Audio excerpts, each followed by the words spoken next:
Hey guys, this is Wonder on Nhlakanipho. Tonight on Imbewu, MaZulu warned Nirupa that she keeps the knife out of her bag.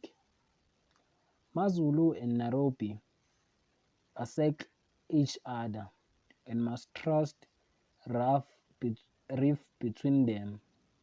While Sebenzile threatens Nhlakanipho with a gun and tell him to hit the road.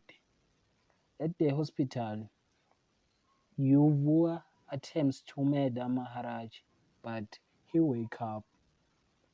Sebenzile begs Fiso to don't tell Phakade about the money of the church, but Fiso refused that. Nhlakanipho tell Phakade that Sebenzile stealing the money of the church.